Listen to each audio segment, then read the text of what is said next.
Эмчээ одоо би сүүлийн үед энэ Монголын эдийн засгийн төлөө санаа зовоод юу унт чадхаа юм байлаа. Тэгвэр яана. Тэр тайвшир та. Ер нь тайвшир. Одооноос эхлээд 50 унтаж болно шүү дээ. Яагаад одооноос гэж эмчээ? Яагаад гэвэл одоо Монголд ямар ч эдийн засаг гэж байхгүй болсоо хөө. Тэгэхээр 50 унт.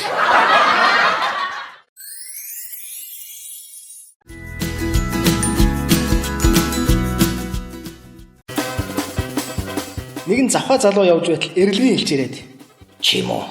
Хөгийн шалиг навш минь наад салтааны явдал чинь хэрэг сэтэрлээ.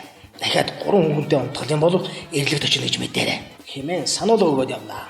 Залуу жоохон гутрангуй явж байтал дажгүй үсгүй сэтгнээд авахаар нь ганц хүүхэн юм чинь үхэл гэж бодоод зогсооллаа. Тэгээ явж байтал дэлхийн мис ирсэтэн хайлаа. Хоёр дахь юм чинь яавал гэж. Ажлаа дуусгаад явж байтал үлгэрийн даг нь өмнө нэрээд өрөнд дуутахад "Чамтай уулзах гэж өдийг үрдэл дэмий амьдэрчээ. Одоо үхсэн ч хамаалга" хэмээгээд жаргалын дээдийг идэлвэнэ. За тэгээд үхлээ хүлээн явж байтал гидсэн базалвал "Ухаачаа ядаж нэг хүндэрнэ" гэж гутнаад хүндэртэл арчих юм байхгүй ийш тийшээ хартал жаахан өвс байхаар нь арчих гал зулгаатал дан гээл толгой дээр нь хайруулын тавг тасхийн бууж ихнэр нь "Галзуу юм уу чи? Шинэ 3 удаа бас үхэж байгаа юм шиг хүний дээр гарч хийчээд бас олоогүй орондоо баагаад сүулт нь хүний эрхтний ус суулгаж үхсэн арчин гинэ."